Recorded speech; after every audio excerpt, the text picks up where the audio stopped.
Giunsan mo pagkuan niya, giunsan mo pagpakita mo pinakauna pa? Kuan kaning lain nagkaraw-karaw pag tanaw na ko niya nilibot ko diya sa likod. Pag tanaw na ko dito sa kuan diya sa likod, abri ni diriya. So abi ko tao ra pud ninyo ba ang nagkuha kasi naalay na bilin kay paggawas niya nagdali-dali magud siya ni dagan siya dito dagan siya dito pero paglilira ko dito na siya dito sa kalsada mo tong gisundan ako pa dito ko agi dito pikas ba paggawas na ko dito kalsada wala na gid siya ito po man dito maana to na ako dito kay makita anak ng naong wala naman siya isa ra siya sumpok siya glawas dili batanon man sumpok siya glawas nga na sling bag na pul ana ito.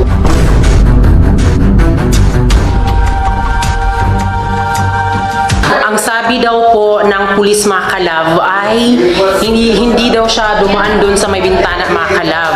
Kasi di ba nakita natin ito mga kalab na biglang bumukas. Nanakawan po kami dito ng wire. So nakita na lang po nila Francis mga kalab yung ating mga breaker na nandyan na mga kalab. Parang ginanon po yung bintana namin kasi hindi na daw siya naglalak mga kalab. Parang binuksan niya po ito mga kalab. Kasi may ano kasi dito mga kalab, may chinelas mga kalab na napaakan niya mga kalab. At yung mga basura din namin ito mga kalab na nilagay po sa cellophane ay binuhos niya po dito sa ano mga kalab na binuhos niya po. So ngayon mga kalab ay pupunta kami ngayon sa Cabadbaran City para po bumili po ng wire mga kalab. Bibili na naman kami, di ba? Kasi nga di ba ninakaw yung aming wire. So walang mga kalab, walang gusto sa nangyari at hindi namin kaalam-alam at hindi din kami naging-kumpiyansa, di ba? Kasi sa mga nagdaang araw mga kalab, months ay hindi po nanakaw yung aming mga gamit na nasa bahay kahit wala pang bintana mga kalab, kahit wala pang takip. Para sabi. So ngayon ay pupunta po tayo sa Cabadbaran para makabili tayo ulit ng wire mga kalab. Ngayon, tara na! So ngayon mga kalab ay papunta na kami sa Cabadbaran City at yun nga, hindi namin ginusto ang lahat mga kalab na mawala yung wire namin sa bahay. Kaya sana kung sino man yung nagnanakaw sa wire namin ay maano na po siya ng mga pulis. At yun nga, nagpa-blatter na kami at yun nga mga kalab, di naman talaga namin in-expect na mawawala yun kasi diba sa tagal ng panahon na nagdaan ay ano siya mga kalab, hindi naman nawawala yung mga gamit namin doon. Kahapon lang talaga mga kalab na na may nag-wire mga kalab doon kami sa bahay namin. Kaya kung magpapaano kami ng grills ay hindi din kami makakapaglagay ng grills dahil yung sahod namin sa YouTube ay hindi siya umabot sa pagpapagrills talaga mga kalab. So ngayon mga kalab ay andito na kami sa Cabadbaran City at babalik na naman kami dito sa PMDC dahil bibili na naman ng wire mga kalab. So ngayon bili na po tayo.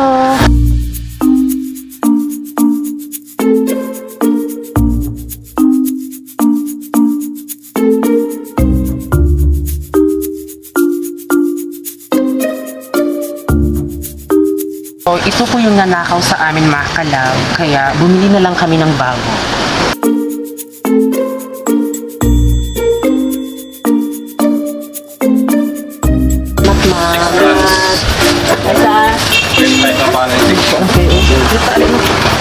So ayan mga kalab, ito na, nakabili na kami dahil nanakaw po yung ating wire.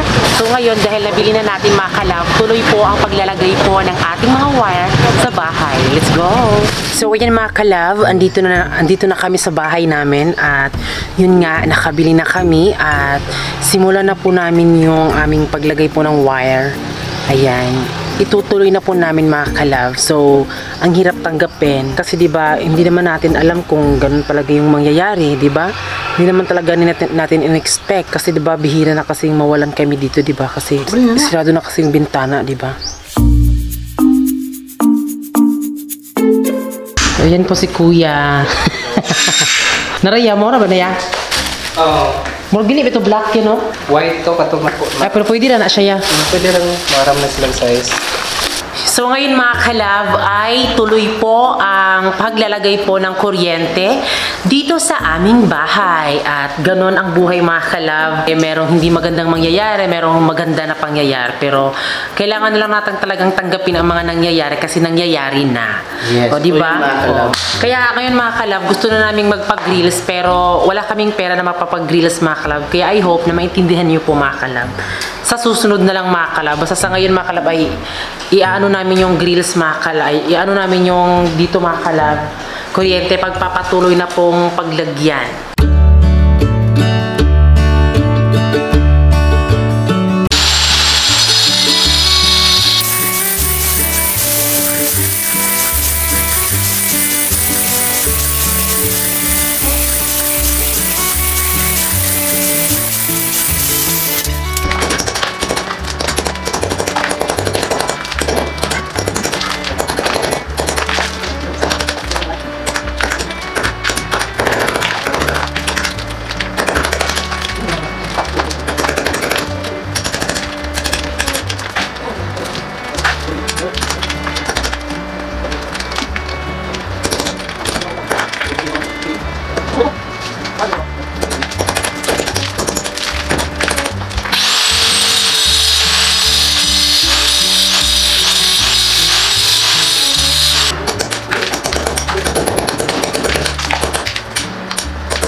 Ngayon mga kalab ay ang nailagay po ni Kuya mga kalab ay dito po sa bandang door natin mga kalab. Palabas po siya papuntang Babuyan. At ito na po, nailagay na po ang mga wire dito mga kalab. Ayan.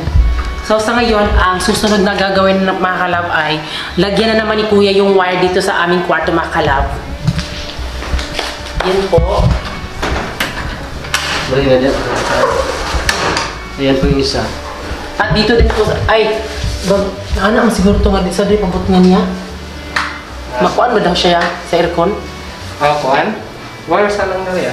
Wala sa. Pero katong breaker, di pa ta siya butang. Hindi mo akalain na madami palang magnanakaw. Dito mga kalab, dalawa po yung saksakan dito sa kwarto namin at isa din po dyan sa aircon mga kalab. Ayan. So hindi pa natapos po yung paglagay po ng kesame mga kalab.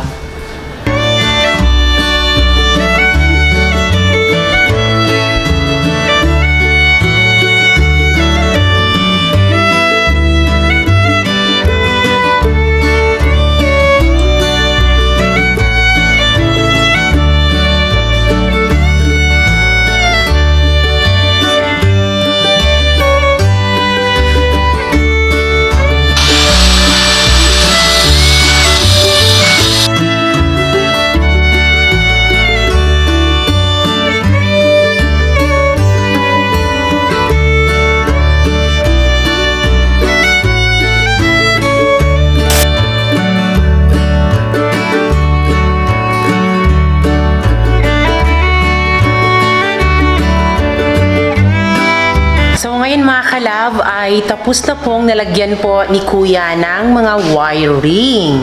Ayan, sa kwarto at sa CR namin at syempre sa kitchen at sa sala. So yung gagawin na ni Kuya mga kalab ay lalagyan niya na talaga mga kalab, parang i-ano niya mga kalab yung mga wire talaga para mas mga kalab, mailagay na lang yung pin light natin mga kalab kapag tapos na po yung kesame natin. Ito po. So maraming salamat po sa aming bro at sis Cantoba mga kalab kasi binigyan ho tayo ng binignit mga kalab. So ito yung ipapakain namin kay Kuya mga kalab. Thank you bro and sis. Ito naman mga kalab ay ibibigay namin kay Noli mga kalab. So ito po si Noli. Hello. So si Noli po yung mga kalab, kapitbahay po ni Francis na parang din sila mga kalab.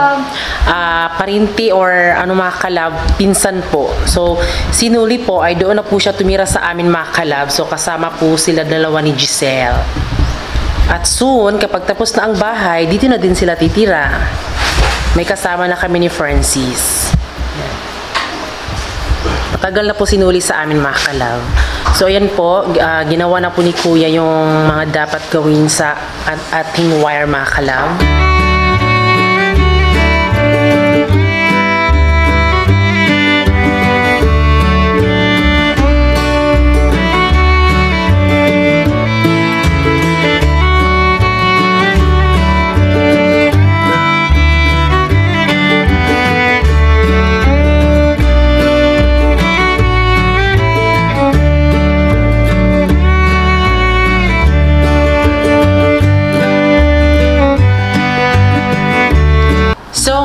Kalab, dahil hapon na at pinauwi na namin si Kuya at syempre ngayon po ay natapos na po ang paglagay po ng ating wire, o diba ito yung update sa ating bahay na ninakawan at kaya pasensya sa magnanakaw talaga dahil hindi niya talaga naman naabutan yung wire kasi nakasabit na talaga sa kanyang paglalagyan at wag mo lang talagang ulitin na kunin yung mga wire kasi kapag kinuha mo talagang magiging volta ka talaga. So ayan, ito na nga mga kalab update sa ating bahay at pasensya po kung palagi namin ina-update kasi diba yun yung gusto namin, yun yung pasasalamat namin sa inyo, yung effort nyo na sobrang tagal yung matulog kapag madaling araw, diba? So yun yung namin mga kalab, kibali thank you sa inyo mga kalab sa lahat ng suporta nyo at ito dito mga kalab, tapos na, tapos doon, tapos na din at din po, tapos na at dito mga kalab, while na naglilinis ako dito mga kalab, nagulat ako kasi meron palang na dito mga kalab, ay parang naapakan ng kanyang paa or baka siguro sa pagmamadali niya pagtakbo, ito mga kalab naapakan niya po. Ito po mga kalab, diba as you can see, meron po siyang parang naapakan talaga dito yung sa paa niya mga kalab, tapos dito, kaya ito nangyari mga kalab. So, yung gagawin siguro namin ay kukunin na lang itong tiles na to.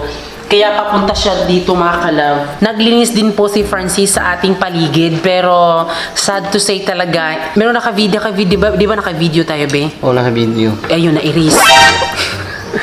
Na-erase. Pero at least, di ba, meron pong natapos si Francis mga kalab. Tignan niyo po. So, dito po siya sa bandang likuran. Dito kabi. Kaya nakanakaw puro talaga ng masyado yung magnanakaw kasi sa bandang dyan mga kalab ay malaguba talaga siya sa gilid din. Ganyan. Kaya, hindi siya nagdadalawa mga kalab na kunin talaga yung or buksan or pasukin yung bahay namin kasi di ba wala naman kapitbahay dyan. Pero sa ngayon mga kalab na sobrang linaw na talaga sa labas mga kalab, makikita na talaga siya. Kaya yan po ang namin yan mga kalab, malinis na po. Ayan, at dito talaga siya mga kalab, perfect talaga si magnanakaw. Ayan. So, yun nga inuulit ko, magpapagrills kami next sahod at ipag-pray natin na medyo malaki-laki, di ba, para matapos na yung ating problema mga kalab. At don't worry din kasi ipaparil pa namin ito mga kalab, lalagyan talaga namin ng bakod kahit wala pang nangyari, hindi pa man nangyari ang mga ganito, plano na talaga namin ni Francis na lagyan po ng grills at yung paril mga kalab, bakod mga kalab. Kaya ito po mga kalab, sobrang linis na po. Ayan, ayun na po yung kalsada mga kalab, at ayan, sobrang linis na. Ayan. Tapos ang hirap mga kalab, matulog sa gabi mga kalab, di ba? Time pa nga na naabutan ako ng madaling araw mga kalab. Tapos nakakatrauma talaga yung mga pangyayari kasi alam mo kapag may ingay, talagang tinitingnan namin yung labas kung anong meron, kaya nakakatrauma talaga mga kalab. Kaya kung sino yung parang may narinig kami na konti lang, labas agad, titingin agad kung sino ba or ano, basta nakakatrauma talaga mga kalab. So ayun mga kalab, nandito na kami sa bahay mga kalab at siyempre mga kalab, nagbili din kami ng pagkain sa aming baboy kasi Wala na. naubos yung pagkain namin sa aming baboy mga kalab. At siyempre ayan na po yung nabili namin. Ayan. At siyempre mga kalab, hindi din malilimutan yung King's Vita Plus. Vita Plus mga kalab. Ayan po. Yan, King's Vita Plus Animal Feed Supplement. Ito yung ginagamit namin. Kaya ipakita ko sa inyo mga kalab kung gaano nakalaki yung ating baboy. So ayan, dahil nga nakabili na kami mga kalab, ayan oh, sobrang ano ni Whitey mga kalab, di makahintay, gusto na niyang kumain. So ayan. So ibubuhos namin itong aming King's Vita Plus Feed Supplement. King's Vita Plus Animal Feed Supplement. Ayan.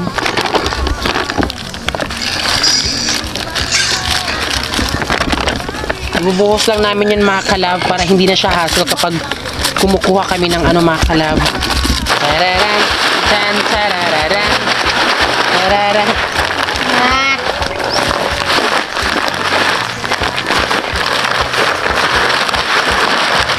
Ayan na mga kalab. Oh, pakainin mo na, Bi. Ito po si FB at si Whitey mga kalab. I-update na naman namin kayo. Ito sila. Taran! Hello! Whitey at FB. Teka, paliguan baboy Diba? ko, Ang laki na. Pinaliguan na yan ni Giselle. Ito yung nag-alaga dito kung wala kami. Oo, si Giselle yung nag-aalaga dito. Napakabait talaga yung bata. Bata lang yan, pero matanda na yan. So ayan, ito yung pagkain sa aming baboy. Ultra pack. Nakadepende po yan mga kalab kung ano po yung pagkain sa baboy niyo. Basta yung gamitin nyo ay King's Vita Plus. Ayan.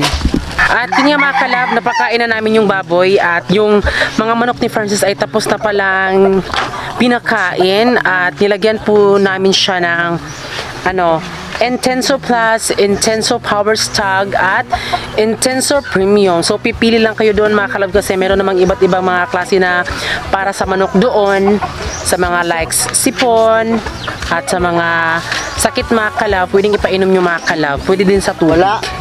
Ayan. So, ayan mga kalab, maraming salamat po sa lahat ng nanood. Lalong-lalo. Okay, bye. At lalong-lalo na po sa aming bahay serye mga kalab na medyo hindi pa talaga tayo naka-move on sa mga pangyayari, no? Kasi ang hirap tanggapin sa ngayon, Bino. Oo, totoo yan. So, maraming salamat po sa lahat ng nanood at syempre bago kayo umalis, please don't forget to subscribe our YouTube channel at kami ang Family Love Team nagsasabing dapat love lang.